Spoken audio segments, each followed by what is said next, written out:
बहुत बुरा हाल है। मैं कहता हूं कि ऐसे अफसरों को उल्टा टांग देना चाहिए जिनकी वजह से जनता को इतना कष्ट है। ऐसे अफसर जिन्होंने सड़कों का ये हाल बना रखा है, उन्हें उल्टा लटका देना चाहिए। नमस्कार, आप देख रहे हैं लाइव न्यूज उत्तर प्रदेश। अभी मैं मौजूद हूँ मऊ के। यहाँ आप देख सकते हैं बरलाई धवरिया साध ये जो रोड है, इसको लेकर के यहाँ पे लोग काफ़ी इकट्ठा है। और काहे इकट्ठा है, आइए इनसे बात करेंगे। क्या नाम है आपका? रविंदर सिंह जी। आज आप लोग इतने संख्या में यहाँ पर इकट्ठा है, क्या वजह है? यहाँ जो बरलाई से और दवरिया साथ तक का रोड है वो बहुत ही ख़राब है। 10 साल से इस पे न कोई काम हुआ है। भ्रष्ट अधिकारी हैं, कई बार वो गड्ढा मुक्त वाले में पैसा खा गए हैं और कोई सुनवाई नहीं होती। हम लोग बार बार कार्यालय जाते हैं, इसकी शिकायत करते हैं। यहाँ से जोगी जी तक शिकायत की गई, उसके बाद भी जो है ये अधिकारी भ्रष्ट हैं और ये दबा करके बैठे हुए, काम नहीं हो रहा है। इस सड़क तो गड्ढा मुक्त हो गया, कहाँ सड़क गड्ढा? अभी आप देखिए ना कितना गड्ढा है सड़क में। सड़क को देख रहे हैं ना, आप आए होंगे ना, आप देखिए कितना गड्ढा है। गाड़ी चलने लायक नहीं है। लोग कोपागंज होके जा रहे हैं, 4 लेन पकड़ के जा रहे हैं। इधर से कोई आना जाना बंद हुआ है। सरकार तो करी कि हमने सारे सड़क पे जितने में गड्ढे तो उसको मुक्त करा दिए, गड्ढा मुक्त करा दिया। यहाँ अधिकारी जो हैं भ्रष्ट हैं और कहीं कोई काम नहीं कर रहे हैं। वो केवल एसी में बैठ के काम कर रहे हैं। हम आपके चैनल के माध्यम से जोगी जी से कहना चाह रहे हैं कि इन अधिकारियों के ऊपर नकेल कसें और ये रोड हम लोगों का बने। तो यहाँ पे कुछ और लोग हैं जो उनसे बात करना चाहेंगे हम। आखिरकार यहाँ पे इकट्ठा है और क्यों इकट्ठा है, आखिरकार सड़क ये नहीं बना उसका विरोध क्यों कर रहे हैं? सरकार तो तमाम वादे कर रही है कि हमने सड़कों को गड्ढा मुक्त कर दिया है। सबसे पहले आपका परिचय जानना चाहेंगे सर। मुकेश राय नाम है हमारा, हम भी क्षेत्रीय जनता हैं। इस रास्ते को लेकर लगातार कई बार हमने व्यक्तिगत रूप से, मेरे पास कई शिकायती पत्र हैं जिसकी शिकायत की गई। और पूर्व में जब सरकार बनी तो उन्होंने कहा था कि 1 महीने के अंदर सारी उत्तर प्रदेश की सड़कें गड्ढा मुक्त हो जाएंगी। लेकिन मैं मऊ की सड़कों को बता दूं कि बरलाई से लेकर धवरिया साथ की तो स्थिति सर्वव्यापी है। सारे लोग जान रहे हैं। आप कह रहे हैं कि कहाँ खराब है, तो मैं कह रहा हूँ कि गाड़ी में बैठ जाइए, सर फूट जाएगा आपका, मैं गाड़ी चलाऊँगा। इतनी खराब रास्ता है। केवल स्टेट हाईवे और नेशनल हाईवे को छोड़ दिया जाए तो इस जनपद की सारी सड़कें खराब है। अब किस तरह के अधिकारी हैं जो कह रहे हैं कि क्या नाम है गड्ढा मुक्ति हो गई, किस तरह के ठेकेदार हैं, उन ठेकेदारों का, उन अधिकारियों की जांच कराने की जरूरत है। या ये पूरे 75 जनपद में इस तरह की स्थिति है? कहने के लिए लगातार अच्छी सड़कों का प्रदर्शन हो रहा है सरकार द्वारा और लोगों द्वारा। मैं ये चाहता हूँ क्षेत्रीय जनता से कि हैशटैग बरलाई धवरिया साथ मार्ग करके सारे लोग अपने फेसबुक पोस्ट से, ट्विटर से माननीय मुख्यमंत्री जी को ट्वीट करें। और इस क्षेत्रीय जनता ने आज कह दिया कि 15 दिन में अगर कुछ नहीं होता है तो हम लोग आंदोलन के लिए विवश होंगे। आंदोलन कलेक्ट्रेट में होगा और ज़रूरत पड़ी तो हम जो संवैधानिक होगा। संवैधानिक के लिए अगर विवश करेगी तो असंवैधानिक रूप से हम लोग रोड जाम करेंगे और जो हम लोगों से हो सकता है वो किया जाएगा। आप कह रहे हैं, इतना बड़ा आरोप लगा रहे हैं, सरकार कह रही है कि सारी सड़कें गड्ढा मुक्त हो गए हैं। यहाँ के भाजपा के नेता और यहाँ के कार्यकर्ता क्या कर रहे हैं? उनको तो आना चाहिए आगे ना। नहीं, जिसे देखिए जो क्षेत्रीय एक जिसे जनप्रतिनिधि का काम होता है, जनता द्वारा चुना गया प्रतिनिधि का काम होता है कि वो जन समस्याओं को ये करे।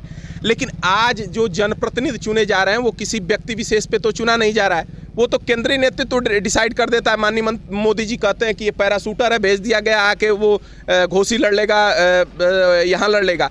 माननीय अखिलेश यादव जी कह देंगे, माननीय मायावती जी कह देंगे आके लड़ लेगा। यहाँ के जनता द्वारा चुना गया और या जनता के बीच वाला कोई प्रतिनिधि नहीं है, तो क्या वो जनता की समस्या को सुनेगा? वो 2 करोड़ दे के आके चुनाव लड़ा है, 5 करोड़ दे के अगला चुनाव लड़ेगा और जनता को वो जानता है, जनता का टेस्ट जानता है कि जनता को हमको कैसे वोट लेना है। तो ये समस्याएं एज इट इज़ बनी हुई हैं कि क्योंकि कोई जनप्रतिनिधि जनता का सुध लेने वाला नहीं है। हम जनप्रतिनिधि नहीं हैं, हम इन्हीं जनता में से एक हैं। हम लोगों को लगा कि नहीं कोई जनप्रतिनिधि है तो हम लोगों को अपनी लड़ाई तो लड़नी पड़ेगी। इस लड़ाई को जितनी मजबूती से हो सके हर जनता, मुकेश राय की तरह से, देवप्रकाश राय की तरह, अखिलेश भाई की तरह से, भैया की तरह से सारे लोग अपनी लड़ाई लड़ेंगे। यहाँ पर देखिए और कुछ लोग हैं, उनसे हम बात करने का प्रयास करेंगे। सीधा तौर पर हम बात करेंगे अब अखिलेश राजभर जी से, जो यहाँ के क्षेत्रीय पंचायत सदस्य हैं, क्षेत्रीय जिला पंचायत सदस्य हैं, और इनसे बात करेंगे। और कहीं ना कहीं ये भाजपा से जुड़े हुए कार्यकर्ता भी हैं। सबसे पहले हमारे चैनल में आपका बहुत बहुत स्वागत है सर। धन्यवाद। आज आप यहाँ पर विरोध कर रहे हैं और कहीं ना कहीं अपन सरकार के खिलाफ ही विरोध कर रहे हैं। क्या जरूरत पड़ गई है आपको आज विरोध करने की? सरकार के खिलाफ नहीं विरोध कर रहे हैं। यहाँ का जो स्थानीय प्रशासन है, 2 बार टेंडर हुआ, और टेंडर होने के बाद भी इस पर काम नहीं हो रहा है, तो यह कहीं ना कहीं सरकार की मंशा के खिलाफ यहाँ के अधिकारी और कर्मचारी जो काम भ्रष्ट कर रहे हैं, इनके खिलाफ यह जनता आई थी, न कि सरकार खिलाफ आई थी। और सरकार जब पूरी स्वच्छ ढंग से जब काम कर रही है, सरकार पैसा दे रही है, तो अधिकारियों को काम करना चाहिए। अधिकारी एसी में बैठ के कह रहे हैं कि हमसे बड़ा भाजपाई कौन है। तो मैं आपके चैनल के माध्यम से कहना चाहता हूँ कि यह काम जनता का है, जनता उसके लिए आज आई है। 15 दिन का समय आज डीएम साहब को ज्ञापन दे के हम लोग देंगे। 15 दिन के बाद 16वें दिन जनता का दिन रहेगा और पूरा ये तंत्र देखेगा, मऊ जनपद का पूरा तंत्र देखेगा कि जनता क्या होती है। यहाँ से 5 से 10 हज़ार जनता चलने के लिए तैयार है, कसम खा के तैयार है कि नहीं, इस सड़क के लिए जो करना होगा किया जाएगा। क्योंकि इस सड़क से लेके इतनी जनता त्रस्त हो गई है कि मैं आपके चैनल के माध्यम से बता दूं कि यहाँ की 5-5, 6-6 महिलाएं मर गई, जच्चा बच्चा सहित लोग मर गए। रास्ते में जाने में डिलीवरी जैसे रास्ते में मर जाती है, इतनी खराब रास्ता है। मैं तो आपके चैनल के माध्यम से प्रशासन को कहूँगा कि डीएम साहब आइए एक बार अपनी गाड़ी लेके इनोवा और थोड़ा सा घूम के देखिए। आपकी इनोवा ना रास्ते में अगर रुक जाए तो फिर हमसे कहिएगा। जिलाधिकारी महोदय तो इस रास्ते से जाते आते हैं कि नहीं? कभी नहीं जाते हैं। जिलाधिकारी जाते तो रास्ता ऐसा रहबे नहीं करता, बन जाता, बिल्कुल बनता।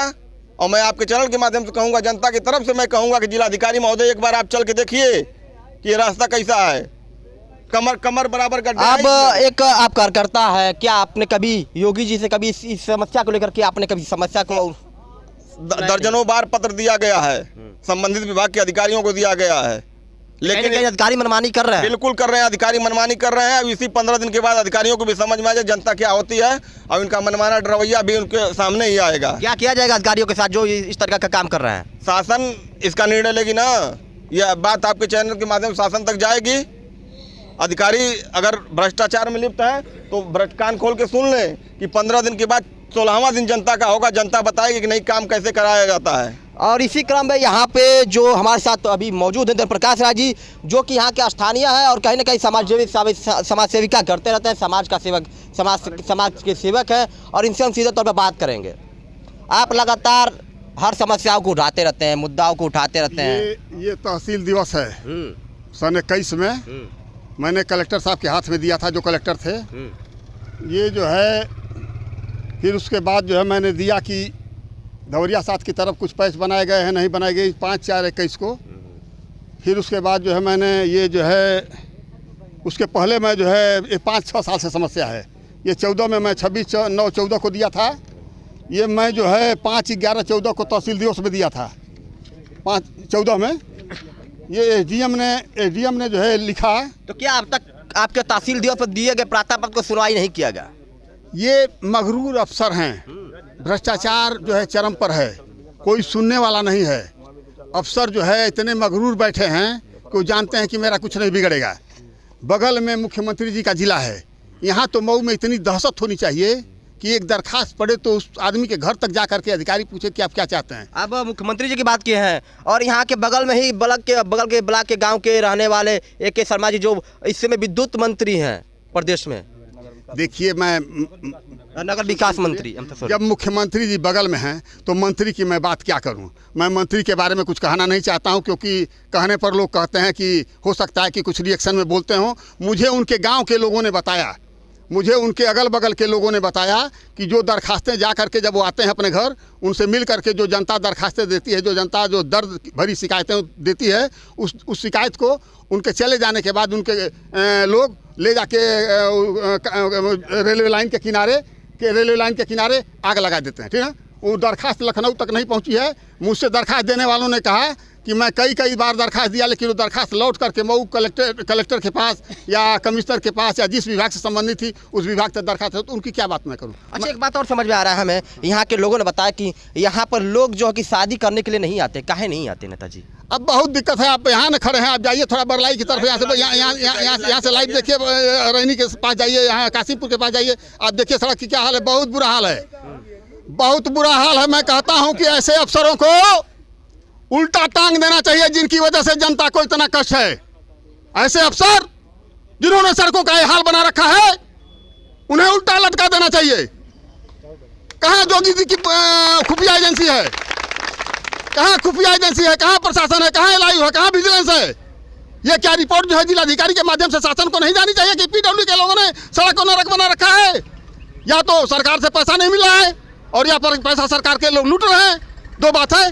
या तो यहाँ बैठे हुए अफसर पैसा लूट रहे हैं या ऊपर से पैसा नहीं मिला है, बस दो बात है। तो क्या होगा अगर नहीं बनेगा तो रोड इसके आगे? आगे आगे देखिए होता है क्या, ठीक ना। हाँ, लड़ेंगे तुमसे कदम कदम पर, लड़ेंगे तुमसे कदम कदम पर। तो ये थे हमारे साथ जय प्रकाश राजी जो कि लगातार लोगों की समस्याओं को उठाते रहते हैं और इनका कहना है कि अगर रोड नहीं बनेगा तो आगे आप देखिएगा कि यहाँ पर किस तरीके का भौचाल आएगा कहे तो। अब देख रहे थे मऊ जनपद से सनी गुप्ता की खास रिपोर्ट। तब तक के लिए बने रहिए लाइव न्यूज़ उत्तर प्रदेश के साथ, दिखाते रहेंगे ऐसी तस्वीरें आपको मऊ जनपद।